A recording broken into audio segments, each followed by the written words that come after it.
So what are we thinking going into this game tonight? Perry, I want him booed every time he touches the puck tonight. If he's in the starting lineup, I want the loudest "Sucks" chant the Bridgestone Arena has ever heard. Still Nashville strong? Nashville strong!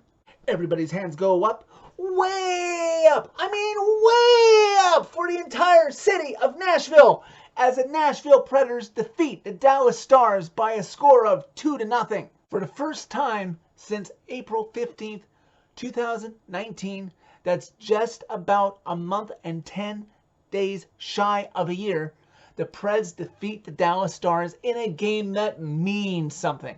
If you can believe it, tonight is not only the first Preds home game since Monday night's tragedy, but it is also Dallas's first trip back to Nashville since the Winter Classic and the event of Corey Perry's elbow to Ryan Ellis's face. So plenty weighing on the Preds players' mind heading into this game. Beautiful start to the evening as after a moment of silence, the anthem is sung by country singer Craig Morgan. We have a catfish on the ice before opening puck drop. Holzer is dressed and playing defense for the first time for the Preds since being acquired at the trade deadline from the Ducks. Preds Nation is representing well tonight as Corey Perry is getting booed every time he touches the puck. I felt like Mr. Miyagi from the Karate Kid movies every time I would see number 10 in green touch the puck and Preds Nation wouldn't let off of him. Halfway through the first, it looks like we may have fisticuffs as Jarred Tinordi and Corey Perry come together. If you remember, Preds fans, a few weeks back, Tinordi was the one who went after Bertuzzo on Arvi's behalf, and at least Bertuzzo answered the bell. During this altercation, Tinordi is ready to go, but Perry lets himself get backed into the glass and turtles like a scared little dog. Under 2 minutes to go in the first, Josi comes down to the right of Khudobin and gets a perfect pass across to Filip Forsberg, but he shoots it wide. It is at this point that I get reminded on Twitter that Filip Forsberg hasn't scored a goal since January 30th. The entire month of February going without a goal. January 30th just happened to have been my 38th birthday when I was sick as a dog, so that was a nice reminder of his struggles. Eventually, though, Forsberg would not be denied, and his long drought would come to an end as the Preds are on a power play after Matt Duchene drew a holding call on John Klingberg. After getting set up by Captain Roman Josi, number 9 would skate up to Khudobin's left and wait and get it through Khudobin's 5-hole, making it 1-0 Preds. With that tally, Filip Forsberg passes the man he was traded for when David Poile first acquired him from George McPhee for third all-time on the Preds goal-scoring list with 164 goals all-time. Forsberg is now just 2 behind of tying Shea Weber for second on the Preds all-time goal-scoring list. Let's hope this goal gets Forsberg off of the schneid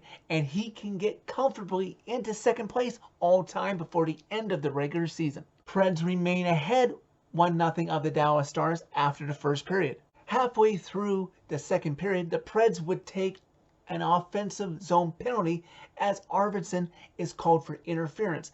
Not a good penalty to be taken at that side of the ice. Victor Arvidsson would end this game with the lowest ice time of recent memory that I can recall, with only just over 11 minutes. You have to hand it to Coach John Hynes. He is being nothing but consistent. If you are not producing and helping this team, you are not going to be getting the ice time. Fortunately for the Preds, they would kill off Arvidsson's penalty, and soon after they killed it off, Matt Duchene, who drew the first period penalty that led to Forsberg's goal, would draw a tripping penalty on Stephen Johns. And the Preds' weak power play to this point in the season would get a chance to give the Preds a wider lead. And it must be a special night indeed for the Preds in this one, as just over 6 minutes left in the middle frame on that power play. Calle Jarnkrok would take a shot, and Matt Duchene, standing in front of Khudobin in midair, mind you, would tip it home to give the Preds a 2-0 lead. Ladies and gentlemen, I have not been able to say it as much as I would like to have said it this season thus far in these videos, but Matt Duchene is a Pred!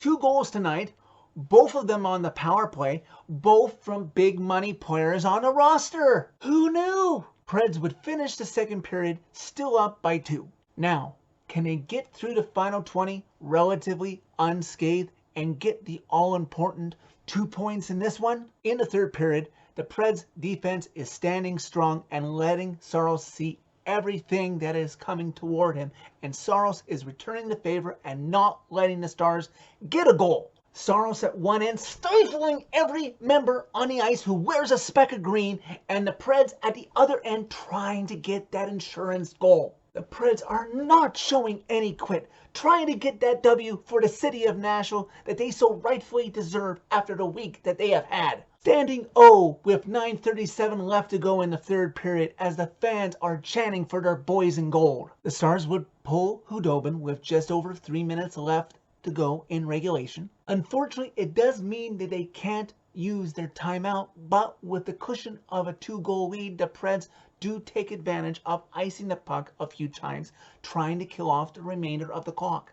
I don't know about you all, but I was oh so hoping that Ryan Ellis would get the empty net goal and then shove it in Corey Perry's face. But we all know Ryan Ellis is too classy to do that to a sissy. Preds would ultimately prevail and win the game 2-0. With 33 saves, Juuse Saros records his 3rd shutout of the season, all 3 of them coming in his last 15 starts. The Preds may have not ultimately been able to get the W on Tuesday immediately after Monday's tragedy, but the Preds kept with sports tradition, and in their first home game since it, they gave their community something to root for. They put Monday and Tuesday's disappointing performances behind them, and they showed tonight that they still have some life left in them yet.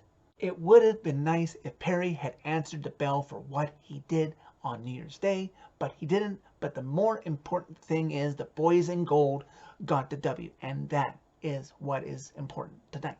Standings update, as with this win, the Preds move into a 4-way tie in the Western Conference with 74 points. The Wild won tonight, though, so the Preds are just outside of the second wildcard as the first tiebreaker is games played. And finally, as an outside resident, as I do live in Canada, but I am a day one Preds fan who considers Nashville my second home in my heart, big thanks to the first responders and all the volunteers who are helping Nashville to recover and keep Nashville strong. So that's it for this video. Thank you very much for watching. As always, hit like if you like that performance by the boys for their city. Hit subscribe if you really loved it.